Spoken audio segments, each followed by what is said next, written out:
there, and then the cleanup from Vanilla, and they close up with another utility jungler. All right, That's looks why. like DMX, DMG, they're playing to a very Thank you specific... very much, Eterna, and of course the Leo again. I'm Naisu, and I'm joined on desk here with Mirko, and we're heading on into Group B now. Last group, of course, to get through the group stage. How we feeling, Mirko, about the lineups? I'm feeling good about the lineups, you know. I definitely got to clarify some things here. You know, Liam and Jonathan Green mentioned earlier that, you know, the Juicin has been doing real good. Zusin? Yeah, the Juicin, according to Naisu. But, you know, at this point, I think I've just been playing with the wrong Juicins, right? Because, yeah, the Juicins have been amazing. Not my Juicins on my team, though, for some reason. Hey, you know, I don't know if you got to blame the RGs here for that or Oh, what. no, I'm not. I was not playing solo. Oh, you know, so whoever you're playing with, that's what.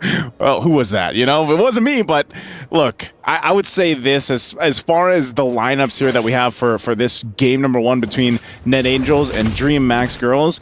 This is a lineup that we don't typically see often. I mean, Nana from Cassie is here, and you know, you see this pop up once in a while, but it's really for certain lineups.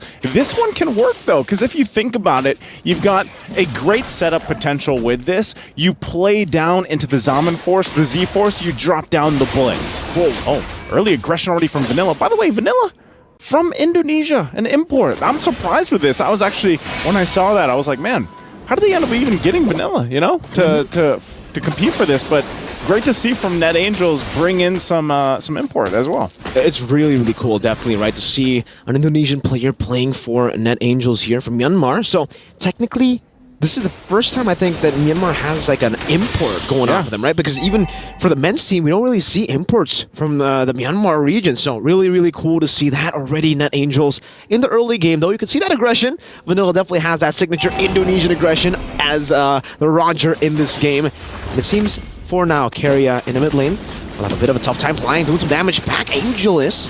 Able to get the shield unity. Now with the Poisons, Hybrid going in as well with the current call. Pops in a vengeance penalty zone, stolen away. La La Land locks them down. Halang still able to survive. Cassie turns it around. Vanilla scratching them down with the Lycan form. Angelus trying to run away. Vanilla gets it the fade away. She runs away. Keria trying to go for the pickup, flicker forward, Dora Woki with the knock coming, Vanilla with the Lycan pounce gets away.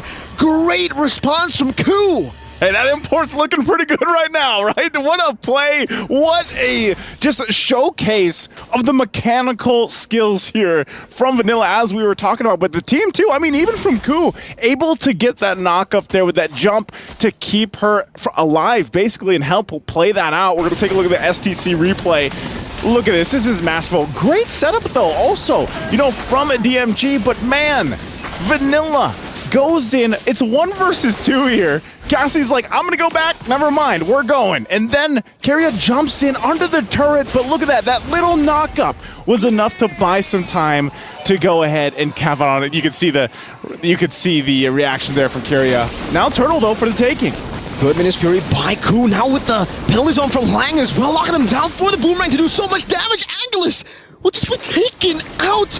And now it's Cassie who gets traded back. Good vengeance there from Hybrid, going for the chase on the Vanilla, who's on the Lycan form. Good disengage again from Koo. Lycan pounce ready up. Dora Wolfkin canceling it out. La La Land trying to go for it. Halang, one more swing. Oh, Hybrid gets out with the dash in time.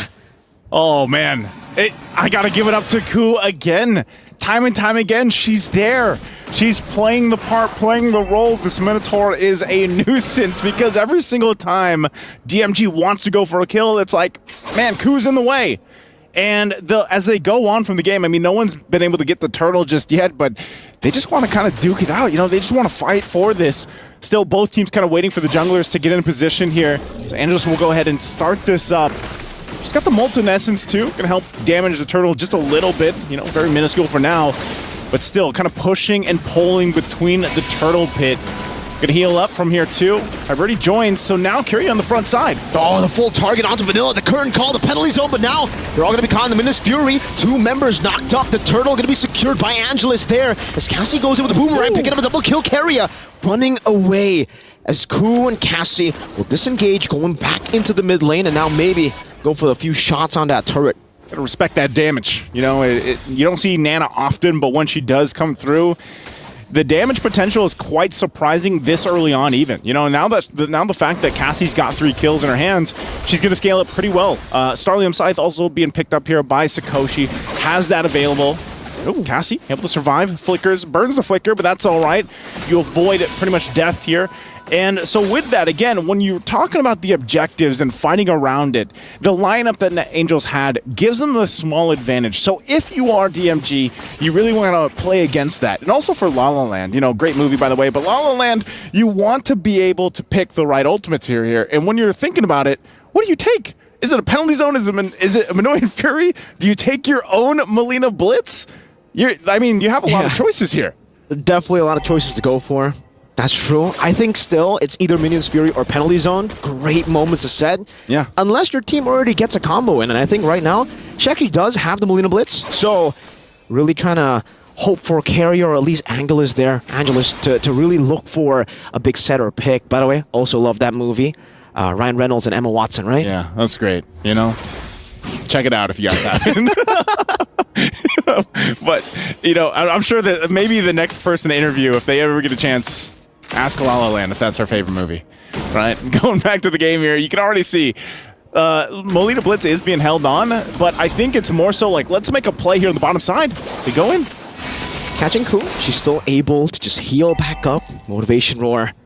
Sakoshi, though, in the bottom lane, does get chunked quite a bit, and she has the Vengeance, so going to be very, very susceptible to a lot of the CC, but she's going to be happy taking all that damage from the carry. Technically, for Aslan, she's going to be she has to be very careful when it comes to a lot of the initiations, because even if you get the pick, once she pops into Vengeance, Sakoshi, no one can really go for the all-in instantly. La La Land. Okay, she was actually in a good position there, too. She might still drop it down for this. Oh! Carrier went for I'm offended. Unfortunately, not able to connect Lang there with the penalty zone. Locking Angelus down as the Melina Blitz does a lot of damage. Terrified down Lang. Gonna be caught in the shred. Coming down from Aslan. Minus Riku steals it away. Gets a 2-man knockup. Now Vanilla walking forward with the Lycan forward and the Lycan pounce. Now scratching. Leo would say, grrr. That's right, Vanilla. Clawing through everything. That's right. Leo would say grr. And Ku, man, talk about a performance on this Minotaur. They're still going to battle it out here in the mid lane, pushing them back a little bit further, but already the objective secured from Net Angels. And at this point, once again, they're going to play with the power. Look at this, under the Z-Force, they'll just take the turret. They'll take La La Land on top. Sakoshi, gone. Oh, man.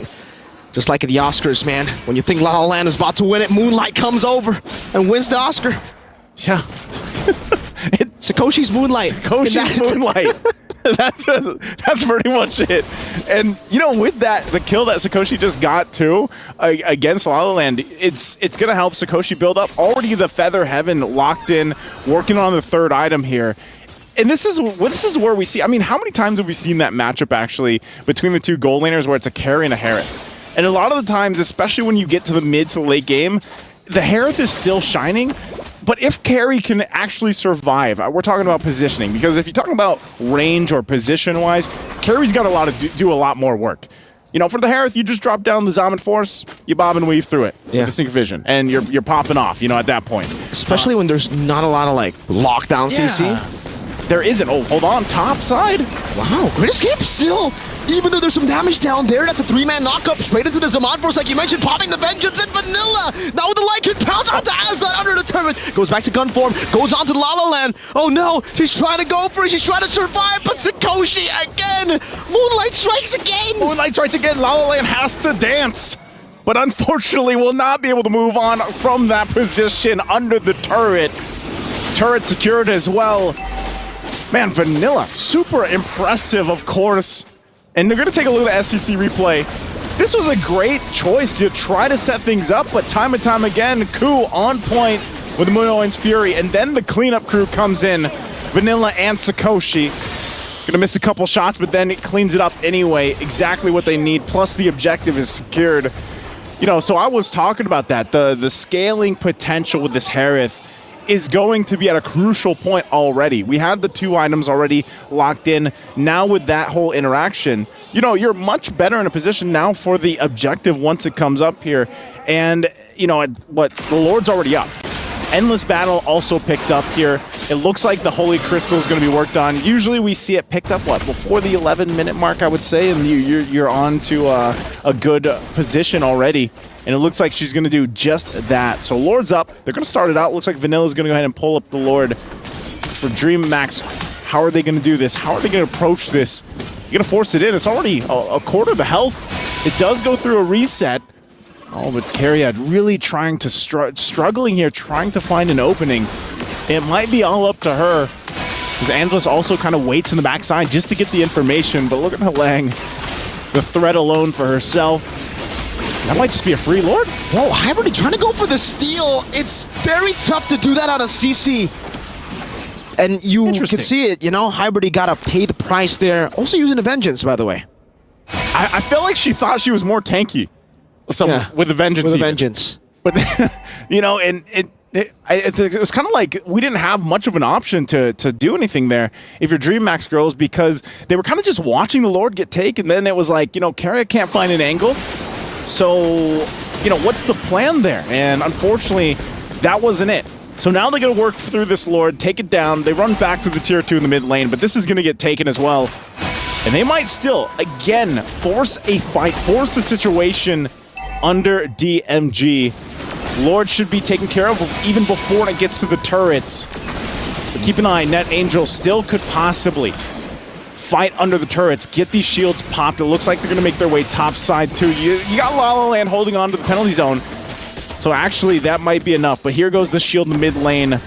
Melina Blitz. This is where it's super deadly too. Definitely. Down at the straight end into the lane. Ow. Okay, again, she holds on to it, but shields are all going to pop in the base. You can see the boomerang as well. The poke that Sikoshi has with the synchro fission even, because technically for Dreammax girls, they're all really short range, right? So they're all within the range of the poke that usually wouldn't be able to catch them. If you're on, you know, longer range heroes, Sikoshi wouldn't be able to use the synchro fission as poke, but because of the short range, they've really been bullied by Cassie, Sikoshi. Definitely. I would say even Huang, throwing out that first skill and getting a little bit of physical damage in. Some good reads here from Dreammax girls. They're able to spot out just a bit there. I don't know if they know, but it seems that Angels, they just want to occupy the Kumar bush here, you know, recalling. There's some sorry oohs. There's a rebellion one too. I don't know. Maybe Vanilla also influenced that. They're going to go ahead and go for this. They crashed in though.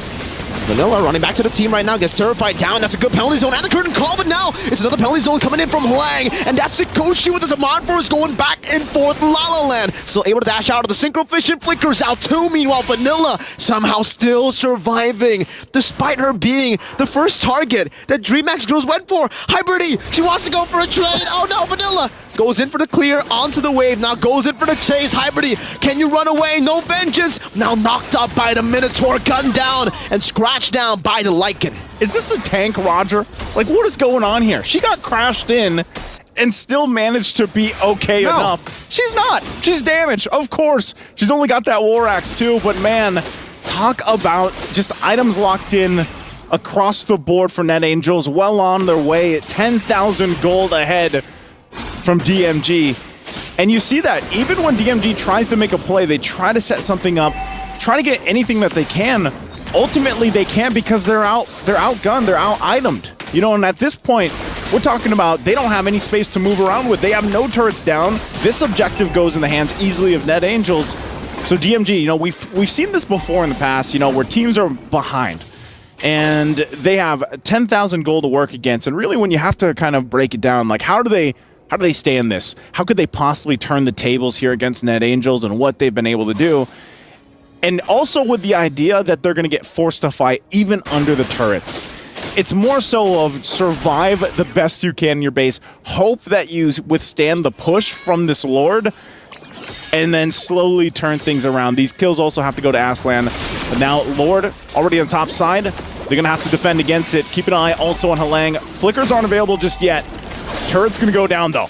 Good Lord charge there with the enhanced Lord. Taking one, taking two in the bottom lane. Vanilla doing a whole lot of work there. 2, 3 base turrets now taken down.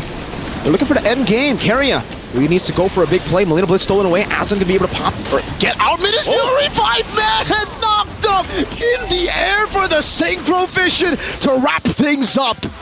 Net Angels secure an amazing victory. I don't know who I would pick for MVP here, man. Kuz Fury. That's pretty much what it was. How many times did she get?